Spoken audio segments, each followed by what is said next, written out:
Obrigado, tá, meu irmão? Obrigado. Minha mensagem está aqui. Imagina. A gente confia demais nesse negócio aqui, né, cara? A gente confia demais nisso aqui. Já aconteceu por vezes de iniciar a pregação e, de repente, o aparelho desligar.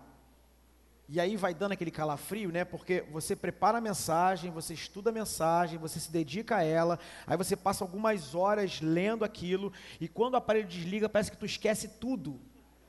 Tudo, irmão. E aí você tem que parar um pouquinho, dar aquela respirada, aí você vai, faz uma graça ali e tal, para você poder voltar novamente ao eixo, e chega a ser meio desesperador às vezes. Hã?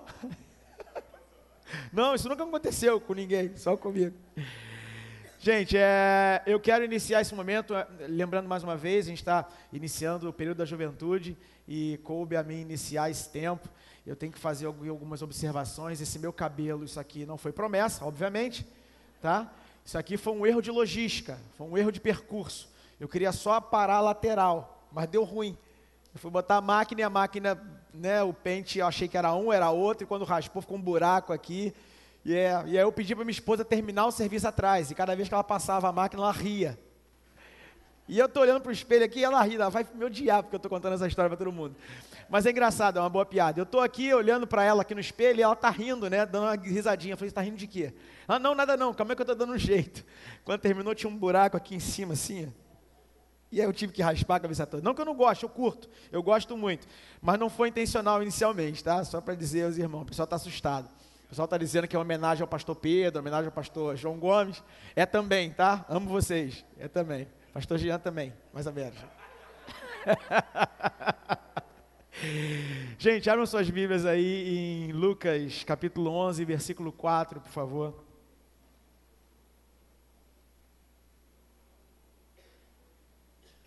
Deixa eu abrir a minha aqui também.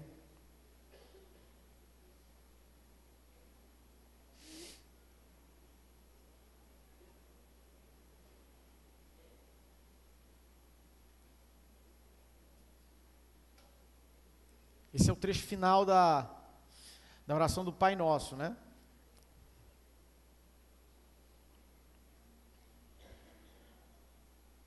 Diz assim a palavra do Senhor: perdoa-nos os nossos pecados, pois também nós perdoamos a qualquer que nos deve.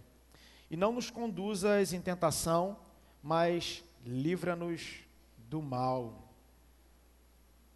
Vamos orar? Senhor, louvado seja o teu nome, obrigado pelo teu amor, pela tua misericórdia, obrigado por quem tu és em nossas vidas. Que nesse tempo a gente possa crescer em entendimento, que a gente possa sair do lugar onde a gente está e a gente possa ir cada vez mais para perto de ti, fazendo cada vez mais a tua vontade em nossas vidas. Te agradecemos em nome de Jesus. Amém. Esse texto é um texto muito interessante, porque várias vezes nós lemos, relemos, conhecemos o texto, várias mensagens nós ouvimos nesse texto, e a impressão que eu tenho cada vez que eu me aproximo dele é que cada palavra, e é assim que funciona realmente, mas cada palavra tem um sentido e ganha um sentido novo a partir da forma como você olha. A gente vai refletir basicamente, fazendo a base da nossa reflexão, a gente vai refletir nesse texto de Lucas, mas a gente vai também pegar outros textos que vão nos ajudar a compreender o que esse pedacinho de texto, o que esse trecho final da oração do Pai Nosso tem a dizer para a gente nessa manhã. E o interessante é que quando a gente lê esse texto e a gente se aproxima dele, se a gente for fazer aqui uma observação, me empresta uma Bíblia de papel, por favor? Alguém pode me emprestar? Obrigado, senhor. Presta aqui, por favor. É só para eu não precisar ficar tirando da tela ali, e a minha Bíblia ficou lá na minha sala. Então, o que acontece? Então, quando a gente olha para o texto e a gente começa a observar uma palavra, observa outra, observa um detalhezinho, a gente começa a ficar, eu pelo menos, né, quando eu começo a ler dessa forma, eu começo a ficar meio confuso. E parece que as coisas vão saltando aos olhos e vão pulando, porque cada palavra começa a fazer sentido. E aí a gente vai lá no texto, no grego, e dá uma olhada, e olha a palavra, e começa a se perguntar por que o autor usou essa palavra na tradução e não usou outra, e a gente começa a entender que tem coisas muito mais profundas para serem observadas, do que simplesmente olhar para o texto e ler de forma rasteira. E por que eu estou fazendo essa introdução dessa forma? Porque o nosso pastor, o pastor Pedro de ensino, e a gente de uma forma geral, a gente tem estimulado muito as pessoas que estão ao nosso redor, para que nós façamos uma leitura cada vez mais responsável da Bíblia, uma leitura que talvez não tenha a ver muito com quantidade, mas com qualidade de leitura. Então é importante que ao lermos o texto, muito mais, o pastor falou isso semana passada, né?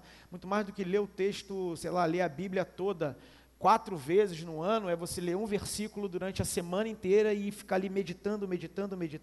Então, ao montar essa mensagem, a minha reflexão partiu desse start dado pelo pastor. Pegar um pequeno texto e refletir sobre ele e meditar sobre ele. Então a gente percebe que esse texto de Lucas, ele traz para quem está escrevendo,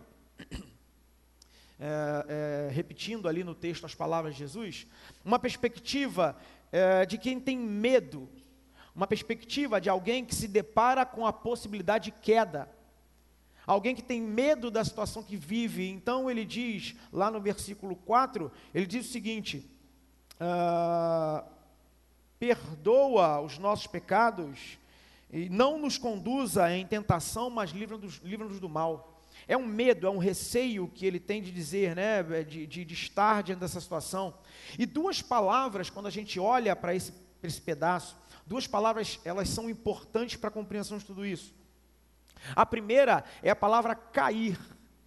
Cair em tentação, na verdade a palavra cair, ou dependendo da versão, algumas você encontra entrar em tentação, né? Algumas versões traduzem dessa forma, entrar em tentação, mas no grego a palavra eiferó, ela se traduz por trazer ou entregar. Opa, peraí, aqui diz cair ou entrar.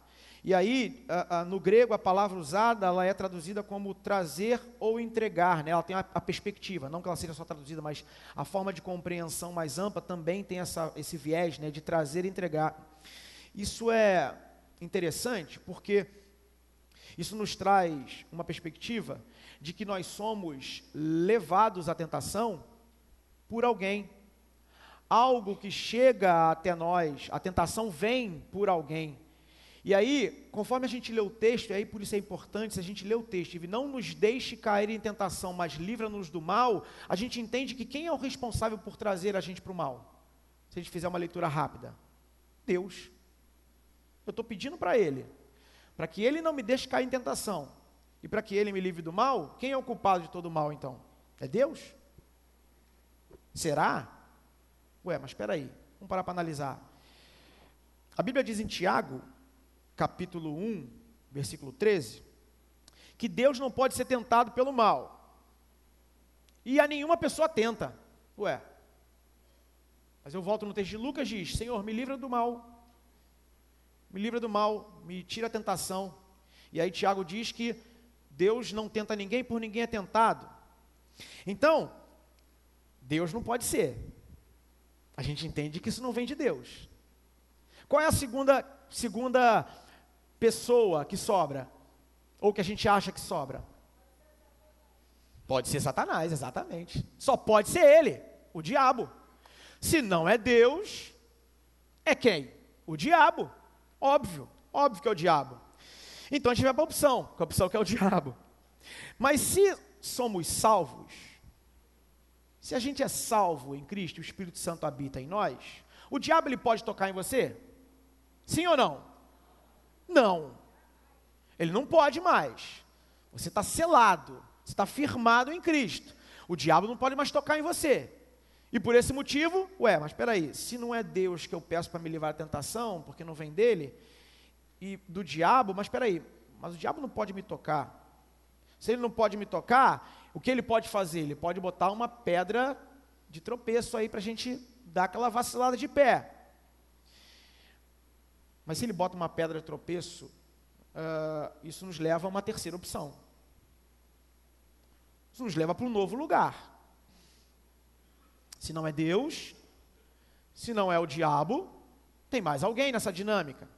E é em cima dessa dinâmica que a gente vai refletir. É em cima dessa terceira figura que a gente vai parar para analisar o que o texto quer dizer de forma mais profunda. Que talvez, se nós olharmos o texto de forma mais corriqueira, de forma mais rasteira, a gente não consegue alcançar. Eu vou pedir para os adolescentes que estão lá em cima, todos eles que estão na última fileira, que prestem muita atenção no que eu estou dizendo. Senão, eu vou começar a falar nominalmente o nome de vocês, ok? E se não desligarem os aparelhos celulares, eu vou chamar os pais, ok? Com o tempo a gente vai começando a ganhar esse poder, né? Porque aí a gente sabe o nome de todo mundo, porque eu sou difícil de guardar o nome de todo mundo, tá, gente? Sou muito ruim. Às vezes eu troco, às vezes eu esqueço, mas aí com o tempo vai passando, vai fixando, né? Então os adolescentes, por favor, tá? Beleza, galera? Bota no modo avião aí, todos eles. Foi? Conseguiram botar? Ok, beleza. E aí isso nos leva à terceira opção. Terceira opção está em Tiago, capítulo 1, versículo 14. Olha só, abram suas Bíblias aí, Tiago, capítulo 1, versículo 14. Olha só o que Tiago diz sobre aquele que pode ser a explicação para essa terceira possibilidade. A primeira, não sendo Deus. A segunda, não sendo o diabo. E uma terceira possibilidade. Diz assim a palavra do Senhor em Tiago, capítulo 1, versículo 14. Cada um, porém, é tentado quando atraído e engodado pela sua própria concupiscência. Quando a gente pensa e quando a gente entende que nós, e apenas nós, na sua grande maioria, somos responsáveis por esse entrar em tentação, o texto que a gente lê do Tiago faz todo sentido. Quando a gente entende que somos nós que somos atraídos e levados ao pecado, o texto de entrar em tentação, e é como a tradução é utilizada no grego, entrar em tentação, ela ganha um sentido novo. O entrar em tentação está muito menos relacionado àquilo que Deus faz ou não faz, ou àquilo que o diabo faz ou não faz, e muito mais relacionado àquilo que eu faço. Por vezes, é uma escolha nossa entrar em tentação. Por vezes, é uma escolha nossa tomar as atitudes que nós tomamos. Então, quando a gente está orando a imagem da oração do Pai Nosso, quando a gente diz, não me deixe entrar em tentação, é como se nós estivéssemos dizendo, Senhor, me livra de mim mesmo, para que eu não demole, eu não entre em tentação e eu não venha a vacilar. É um pedido muito mais profundo, é um pedido em que eu não coloco a responsabilidade dos meus erros em cima de ninguém. Eu trago para mim a responsabilidade que é só minha. E isso é uma das coisas que eu mais admiro nas pessoas. É a capacidade que o ser humano, de uma forma geral, quando deseja e quando quer, é de assumir a sua responsabilidade, a possibilidade de qualquer erro. A gente tem pessoas, por exemplo, quando você confronta, diz, mas fulano também faz. Todo mundo faz isso, todo mundo age assim. Aí a gente vê a nossa mãe, né, na nossa infância, a nossa infância dizendo o que quando a gente diz que todo mundo faz? Você não é todo mundo. Cara, isso é fantástico. Isso é fantástico. São as nossas mães nos ensinando a sermos pessoas responsáveis. Olha que coisa linda. A gente nunca dá crédito nesse ponto, né? Você não é todo mundo. Presta bem atenção. Nós somos conduzidos e levados ao pecado por aquilo que nós escolhemos no nosso íntimo. Às vezes, coisas que estão dentro de nós nos levam a tomar as decisões erradas e nos conduzem a termos atitudes pecaminosas. Isso significa que se dentro do meu interior, se a forma como eu vivo, não habita em mim o Espírito Santo, ou se eu não ouço a voz do Espírito Santo, o que significa que eu não vou refletir a Jesus Cristo. Portanto, as minhas escolhas não vão ser boas. Se eu entendo que a minha forma de levar a minha vida está muito relacionada ao outro, ou aquilo que Deus faz ou deixa de fazer, ou o diabo, ou seja lá o que for, eu não trago para mim a responsabilidade que é minha, porque habita em mim o desejo de pecar. E quando a gente não dá a voz do Espírito Santo, ou quando a gente não tem o Espírito Santo, a tendência do pecado é muito grande, está diante de nós o tempo todo. A gente não tem como fugir disso. E a gente vai entrar em tentação. A gente vai cair em tentação. É normal que isso aconteça. Então a primeira lição que a gente aprende aqui, a gente precisa aprender a ouvir a voz do Espírito Santo. Ouvir a voz de Deus, que às vezes martela na nossa cabeça, e a gente vai tentando de toda forma buscar argumentos para não ouvir essa voz. A gente vai buscando alternativas. Não, mas se eu fizer assim, não, porque eu acho que... Para e ouve aquilo que está sendo gritado por Deus às vezes no teu ouvido. A outra palavra interessante também nesse texto é mal. A palavra mal. E aí, quando a gente depara com essa palavra, que mal é esse? Né? A gente entende que mal são aflições, são dificuldades, são limitações, enfim, qualquer coisa que a gente entende como mal. Mas a palavra mal que é usada aqui, ela é usada como ponerou, do grego, tá? E eu estou usando o grego para gastar um pouquinho. Brincadeira. Mas não, é importante, estou zoando. É importante a palavra grega aqui, porque tem outras palavras que podem significar mal. Mas ele usou uma palavra diferente. E aí a palavra mal aqui, ela é utilizada para definir mal, perverso, malicioso, preguiçoso, dor, problema, malícia, malicioso, já falei, obsceno, perversidade e finalmente diabo.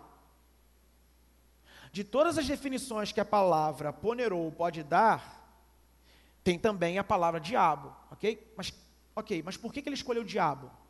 Escolheu o diabo, possivelmente, porque o diabo ele representa todas essas outras coisas, né? Então, por isso foi colocada a palavra diabo ali, e talvez a resposta seja porque o diabo representa tudo isso. Talvez não, na verdade né? O diabo ele é malicioso, ele é faccioso, ele é perverso, ele é obsceno, ele é tudo isso. Então a palavra diabo foi utilizada.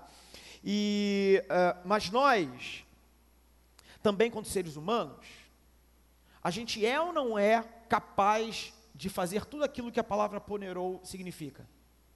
Ou é só o diabo que faz isso? Nós somos capazes de sermos obscenos? Somos capazes de sermos maldosos? Nós somos capazes de sermos maliciosos, obscenos, problemáticos, perversos? E diabo? Muito doido isso, não é? Muito doido. Gálatas 5, capítulo 5, versículos 19 e 21 diz assim: a prostituição, a impureza, a lascívia, a idolatria, a feitiçaria, as inimizades, as contendas, os ciúmes, as iras, as facções, as dissensões, os partidos, as invejas, as bebedices, as orgias e as coisas semelhantes a essas, contra as quais vos previno, como já antes vos preveni, que os que fazem tais coisas não herdarão o reino de Deus. Está falando da gente, cara. Tem mais coisa nesse texto aqui do que na definição ponerou que dá o diabo. E são coisas que nós, seres humanos, fazemos. Está na nossa carne. Lembra o que Tiago 14 diz? Que nós somos levados ao pecados quando engodados, quando cheios da nossa malícia, do nosso pecado. Quando colocamos os nossos erros na conta do inimigo, na conta do diabo, nós tiramos de nós a responsabilidade. Nós, cada um de nós, somos responsáveis por aquilo que fazemos, tanto bom quanto ruim. Colocamos na conta dele e tiramos de nós a responsabilidade de mudança. Quando eu coloco os meus erros na conta de alguém, eu tiro de mim a possibilidade de me transformar numa pessoa melhor. Eu perco a oportunidade de crescer como um ser humano melhor. Eu perco a oportunidade de, através dos meus erros, através do reconhecimento dos meus erros e a mudança dos meus erros, eu perco a oportunidade de fazer aquilo que 2 Coríntios capítulo 1, versículo 3 fala. Que com as consolações que nós somos consolados, nós consolaremos outros irmãos. Quando eu não reconheço o meu erro, quando eu responsabilizo outras pessoas pelos erros que eu cometo, eu perco a oportunidade de ser consolado. E ao não ser consolado, eu não posso consolar meu irmão. Olha como é que está tudo junto. E a gente pensa que as nossas atitudes são responsabilidades só nossas. Ninguém tem a ver com a minha vida. Eu posto o que eu quiser, eu falo o que eu quiser, eu me comporto como eu quero. Ninguém tem a ver com a minha vida. Você que pensa, tem um comercial, né? Sabe de nada, inocente. Então, não tem esse comercial? Então o pedido relacionado na oração vai muito além do que se livrar do diabo. mas livrar-nos, nós mesmos, de nós mesmos, das nossas manchas, daquilo que nos carrega, dos nossos vícios, dos vícios que cada um de nós temos, das coisas erradas que nós fazemos, do comportamento errado que nos persegue, e não apenas atitudes erradas. Atitude eu entendo como algo que acontece, é momentâneo, você é levado àquilo em determinada situação, mas comportamento é algo que se repete. E nós precisamos pedir a Deus para que Ele nos livre do mal que não está na tentação do pecado, mas que está na tentação diante de mim o tempo todo de repetir aquilo e de fazer aquilo o tempo todo.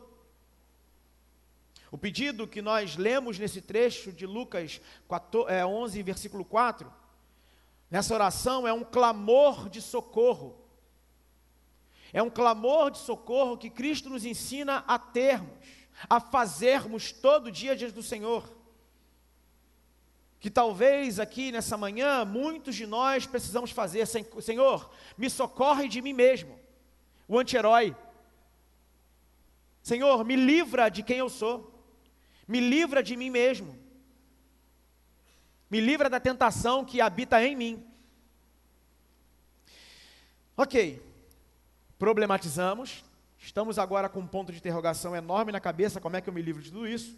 O que eu faço com esse reconhecimento que talvez alguns aqui estejam sentindo de, meu Deus, eu preciso me aproximar de Deus e pedir diferente, clamar diferente, e não pedir para que Ele me livre das tentações que estão fora, mas das tentações que estão dentro. Cheguei a essa conclusão, mas agora a gente sabe que tem um problema nas mãos. Como é que eu faço para lidar com tudo isso?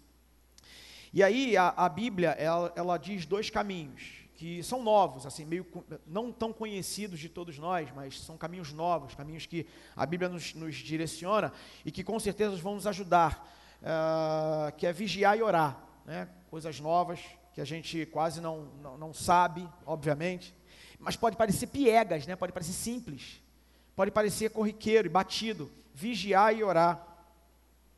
Isso é tão óbvio que deixa a gente um pouco até constrangido. Ué, mas é só isso? Então quer dizer para orar diante do Senhor e pedir, é só vigiar e orar nesse processo? Como é que funciona isso? Como é que eu consigo botar isso em prática? Vigiar, a palavra agripnoutes, né, no grego, ela significa não estar em sono, é estar sem sono, não estar sonolento, é estar acordado, estar atento a alguma coisa, é um estado de espírito desperto. Sabe quando você está ligado?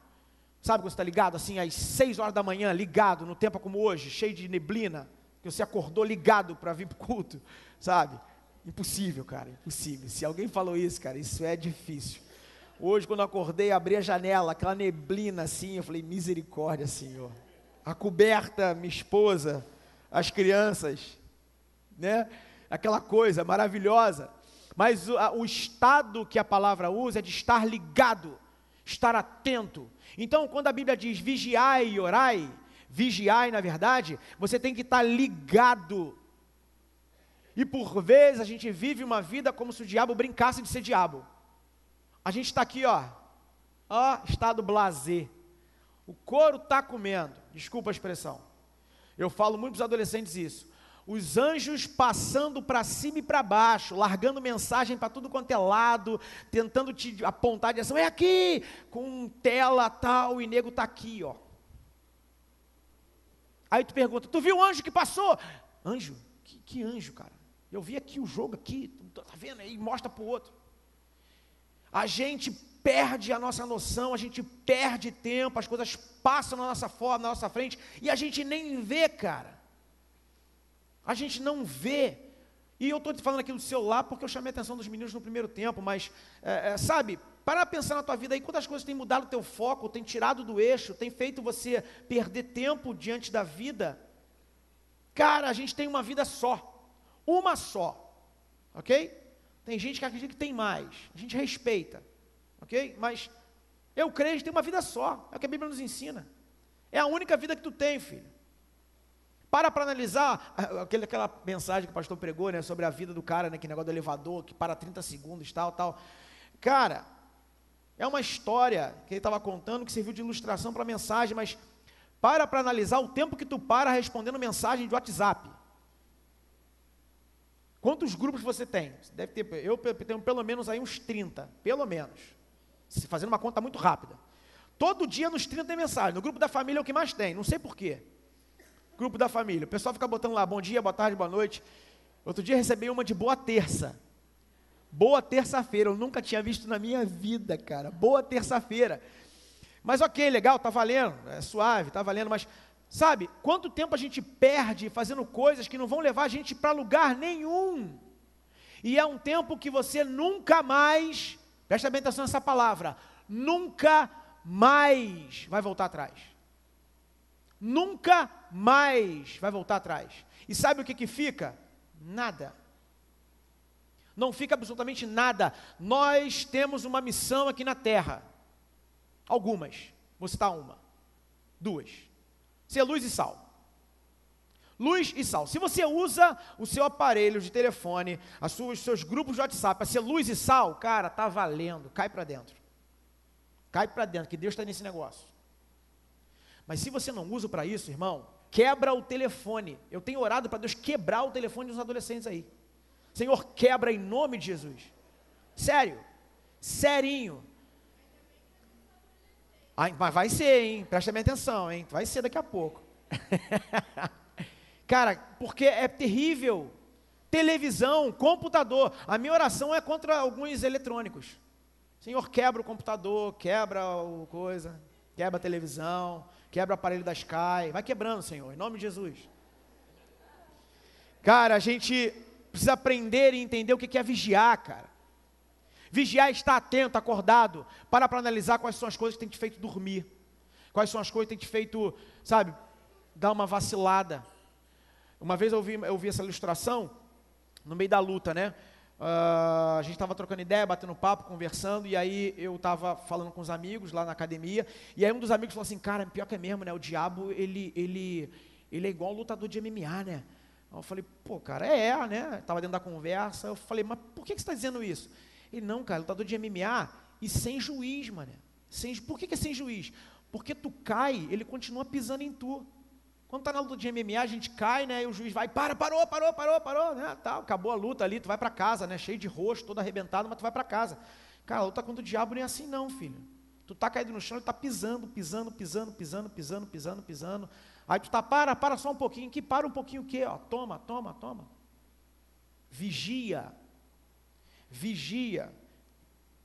A palavra orar, que essa é difícil de falar a pronúncia. Não vou falar a pronúncia correta, obviamente, eu vou só falar como está aqui na minha cabeça. Eu não lembro da pronúncia dessa mesmo. Proselkeste, orar. Legal, né? Junção de duas palavras, pros, que quer dizer através, e eukomai, que significa vontade, desejo. Então a palavra orar tem a ver com através e desejo, sabe, vontade. É através da oração que eu desejo fazer a vontade do Pai. É através da oração que eu desejo entrar na presença do Senhor. Então, o que a gente entende como isso? Que se eu não oro, eu estou dizendo o que para Deus? Senhor, eu não desejo entrar na tua presença. Se eu não oro, Senhor, eu não desejo fazer a tua vontade. Olha que declaração bela. Meus irmãos, às vezes, pastor João cita muito isso, e a coisa que na nossa vida a gente entende, e na vida dos irmãos também tem certeza, às vezes a gente está diante de um problema, de uma situação, seja ela nossa ou de qualquer outra pessoa, e aí a pessoa vai contra o problema, você para, e você não tem o que falar, a tua limitação humana acontece, você não tem o que falar, e aí você olha para a pessoa e fala assim, meu irmão, minha irmã, vamos orar. E aí, tem gente, né, obviamente, tem gente que olha para a tua cara e fala assim, ué, só? Vai orar? Eu te conto esse problema todo, tu olha para minha cara e diz que vai orar? É estranho ouvir isso. Porque a oração, talvez não, com certeza, a oração é aquilo que a gente tem de mais poderoso. Presta bem atenção. É o que nós temos de mais poderoso na nossa relação com Deus. Quando a gente ora, a gente vai através para estar diante dele. A gente vai através do problema, através da limitação. E quando a gente entra na presença de Deus, pela oração, meu irmão, tu está na presença de Deus, o Criador do céu e do universo, aquele que criou a mim e a você. E nós entramos na presença dEle, através da oração. Não despreze o valor da oração. Não ore apenas quando vai comer, ou quando está passando por problemas. Ore o tempo todo, vigie e ore, para que você não entre em tentação. Mas isso não pode acontecer de qualquer jeito, é necessário haver sinceridade de coração. É necessário estarmos diante do Senhor em sinceridade de coração, pois Deus não ouve uma oração de qualquer jeito. Não é de qualquer jeito que a gente chega diante do Senhor, não. Santo, santo, santo, santíssimo. A gente não entra de qualquer jeito, só pelo sangue de Jesus, só por Jesus. O que importa é que quando a gente chega na presença do Senhor, clamando por nossas vidas, para que venhamos a ser mais parecidos com Ele, e Ele revela em nós o seu plano para a humanidade. Quando entramos na presença de Deus, Ele nos auxilia, nos sustenta, nos responde, para que através disso nós venhamos a apresentar também o reino de Deus para as pessoas que estão ao nosso redor. É relacionamento. Eu preciso me relacionar, mas não é de qualquer jeito. Não adianta chegar perto de Deus fazendo oração errada. Senhor, me livra da tentação que está lá. Não, cara. Aprenda, cresça, amadureça na sua relação consigo e na sua relação com Deus. Deus chama a cada um de nós a um relacionamento profundo, muito mais para que a gente aprenda a se libertar de nós mesmos. Ele chama cada um de nós, adolescente, jovem, adulto, idoso, a um relacionamento com Ele, para que venhamos a impactar as pessoas que estão à nossa volta. Sua família que ainda não conhece a Cristo, seus amigos, pessoal da escola, da faculdade, do trabalho, da tua rua. E através de você, de cada um de nós, mas através de você, muito mais do que a gente pode pensar e imaginar, Ele é capaz de fazer. Precisamos pedir a Deus para que Ele nos livre da tentação, nos livre do mal que habita em nós. Precisamos pedir para que Ele nos sustente. Precisamos vigiar e orar, sermos sinceros diante de Deus e diante de nós mesmos, para que Deus possa nos usar como instrumento poderoso nas mãos dEle.